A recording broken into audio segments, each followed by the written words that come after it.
नमस्कार। Chanakya IAS academy के daily current affair session में आपका स्वागत है। आज है 26 अगस्त और 26 अगस्त से जितने भी महत्वपूर्ण प्रश्न बनते हैं हम उन पर चर्चा करेंगे।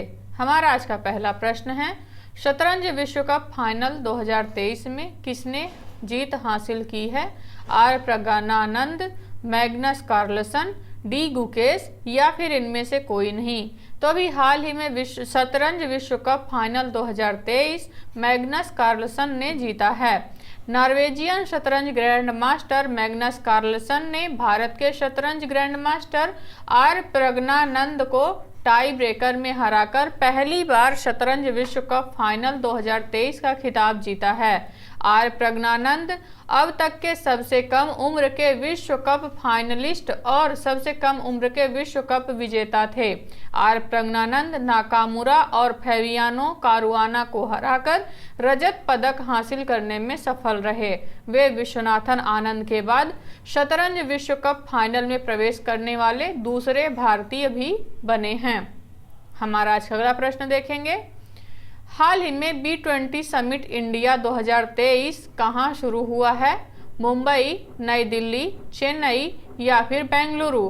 तो अभी हाल ही में नई दिल्ली में B20 समिट इंडिया 2023 शुरू हुआ है। 3 दिवसीय शिखर सम्मेलन में केंद्रीय मंत्री Nirmala Sitharaman, doctor S Jaishankar, G20 India Sherpa Amitabh Kant, विभिन्न देशों के व्यापार मंत्री और कई व्यापारिक नेता ने भाग लिया है। 27 अगस्त को विशेष सत्र में पीएम नरेंद्र मोदी बतौर मुख्य अतिथि शामिल होंगे। B20 इंडिया की थीम रैज, जिम्मेदार, त्वरित, नवोन्मेषी, टिकाऊ, न्यायसंगत व्यवसाय है।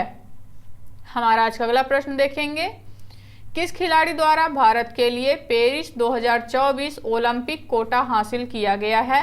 राजेश्वरी कुमारी, मनु भाकर, रुबीना फ्रांसिस या फिर अंजलि भागवत? तो अभी हाल ही में राजेश्वरी कुमारी द्वारा पेरिस 2024 ओलंपिक कोटा हासिल किया गया है। भारत की शूटिंग खिलाड़ी राजेश्वरी कुमारी ने पेरिस 2024 ओलंपिक में भारत के लिए शूटिंग का स्थान सुरक्षित कर लिया है। वह बाकू, अजरबैजान में ISSF विश्व चैंपियनशिप 2023 में महिला ट्रैप फाइनल में 5वें स्थान पर रही हैं। ISSF विश्व चैंपियनशिप 2023 पेरिस ओलंपिक 2024 के लिए क्वालिफाइंग इवेंट के रूप में कार्य करती है। हमारा आज का अगला प्रश्न देखेंगे, हाल ही में किस बैंक ने मैरियट के साथ भारत का पहला सह branded hotel credit card launch किया है? SBI, Canara bank, HDFC bank या फिर इनमें से कोई नहीं? तो अभी हाल ही में HDFC बैंक ने भारत का पहला सह branded hotel credit card launch किया है। HDFC बैंक ने Marriott Bonvoy HDFC bank credit card का अनावरण करने के लिए मैरियट बॉनवॉय के साथ साझेदारी की है। यह अग्रणी सह branded hotel credit card Bharat में अपनी तरह का पहला डाइनर्स क्लब प्लेटफॉर्म पर संचालित होता है, जो डिस्कवर ग्लोबल नेटवर्क का एक हिस्सा है और देश में पुरस्कृत यात्रा कार्डों के लिए नए मानक स्थापित करने की इच्छा रखता है। हमारा आज का अगला प्रश्न देखेंगे, राष्ट्रीय स्वास्थ्य प्राधिकरण ने हाल ही में कहां पहला Ayushman Bharat digital mission microsite launch किया है? मिजोरम, आंध्र प्रदेश, कर्नाटक या फिर असम? तो भी हाल ही में मिजोरम के आइजोल में भारत का पहला Ayushman Bharat digital mission microsite launch किया गया है। 100 माइक्रोसाइट्स पहल के तहत भारत के राष्ट्रीय स्वास्थ्य प्राधिकरण ने मिजोरम की राजधानी में पहले Ayushman Bharat digital mission microsite का अनावरण किया है। ABDM माइक्रोसाइट परियोजना का सार सार्वभौमिक स्वास्थ्य कवरेज प्राप्त करने के लक्ष्य के साथ सहजता से संरेखित है। ABDM के मुख्य कार्यकारी अधिकारी अभी वर्तमान में S गोपाल कृष्णन हैं। हमारा आज का अगला प्रश्न देखेंगे, राष्ट्रीय जलमार्ग 2 और भारत बांग्लादेश प्रोटोकॉल मार्ग का उपयोग करने के लिए IWAI एवं किसके बीच समझौता ज्ञापन पर हस्ताक्षर किए गए? Numaligarh refinery limited, Kochi refinery limited, Mumbai refinery limited या फिर इंडियन ऑयल कॉरपोरेशन के साथ। तो अभी हाल ही में IWAI और नुमालीगढ़ रिफाइनरी लिमिटेड के बीच समझौते ज्ञापन पर हस्ताक्षर हुए हैं।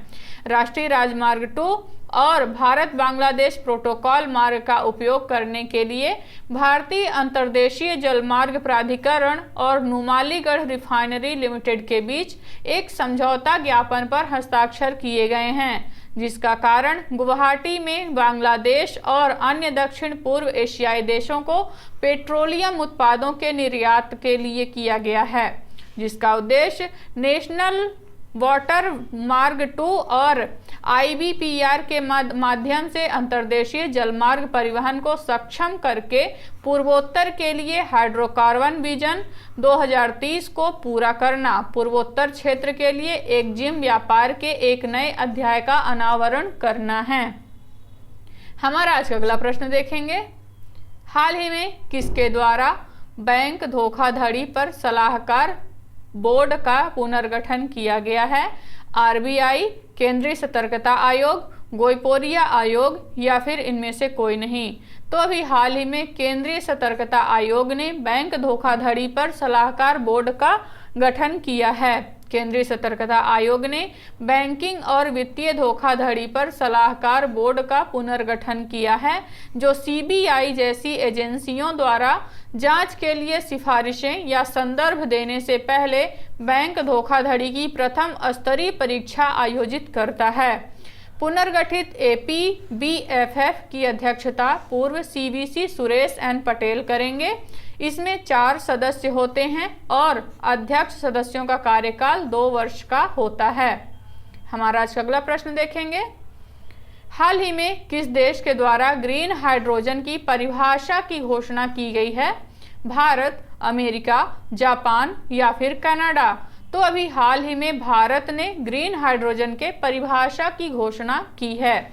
नवीन और नवीकरणीय ऊर्जा मंत्रालय द्वारा जारी मानक में उत्सर्जन सीमा की रूपरेखा दी गई है, जिसे नवीकरणीय स्रोतों से उत्पादित हाइड्रोजन को हरित के रूप में वर्गीकृत करने के लिए पूरा किया जाना है। परिभाषा के दायरे में इलेक्ट्रोलिसिस आधारित और बायोमास आधारित हाइड्रोजन उत्पादन विधियां शामिल हैं। नवीन एवं नवीकरणीय ऊर्जा मंत्रालय ने ग्रीन हाइड्रोजन को 2 किलोग्राम CO2 समकक्ष किलो H2 से अधिक नहीं के वेल टू गेट उत्सर्जन के रूप में परिभाषित करने का निर्णय लिया है। हमारा अगला प्रश्न देखेंगे। स्वच्छ वायु सर्वेक्षण 2023 में किस राज्य ने पहली रैंक हासिल की है? मध्य प्रदेश, उत्तर प्रदेश, हरियाणा या फिर इनमें से कोई नहीं। तो अभी हाल ही में मध्य प्रदेश के इंदौर शहर ने स्वच्छ वायु सर्वेक्षण 2023 में पहली रैंक हासिल की है। मध्य प्रदेश के IT हब इंदौर ने केंद्रीय प्रदूषण नियंत्रण बोर्ड द्वारा आयोजित स्वच्छ वायु सर्वेक्षण 2023 में 10 लाख से अधिक आबादी वाले शहरों की श्रेणी में शीर्ष स्थान हासिल किया है। प्रदूषण नियंत्रण प्रयासों को सुदृढ़ करने के लिए शहर राष्ट्रीय स्वच्छ वायु कार्यक्रम के हिस्से के रूप में ऑनलाइन पोर्टल प्राण के माध्यम से सक्रिय रूप से स्वमूल्यांकन में संलग्न है। यह प्लेटफॉर्म शहरों को ठोस अपशिष्ट, सड़क की धूल, निर्माण और विध्वंस अपशिष्ट प्रबंधन, वाहन उत्सर्जन और औद्योगिक प्रदूषण से संबंधित चुनौतियों का प्रबंधन करने के लिए लागू की गई विभिन्न गतिविधियों और उपायों पर रिपोर्ट करने में सक्षम बनाता है। हमारा आज का अगला प्रश्न देखेंगे। इन्फोसिस ने हाल ही में किसे अपने राजदूत के रूप में नियुक्त किया है? राफेल नडाल, नोवाक जोकोविच, रोजर फेडरर या फिर इनमें से कोई नहीं।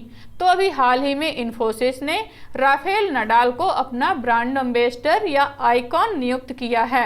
इन्फोसिस ने वैश्विक टेनिस आइकॉन राफेल नडाल के साथ 3 साल की साझेदारी की घोषणा की है और उन्हें ब्रांड एम्बेसडर और इन्फोसिस के डिजिटल इनोवेशन का ब्रांड एम्बेसडर नियुक्त किया है। इन्फोसिस और राफेल नडाल के बीच साझेदारी खेल कौशल और तकनीकी नवाचार के एक उल्लेखनीय मिश्रण का प्रतीक है। इन्फोसिस के मुख्य कार्यकारी अधिकारी और प्रबंध निदेशक वर्तमान में सलिल पारेख हैं। तो ये रहे आज के हमारे कुछ महत्वपूर्ण प्रश्न।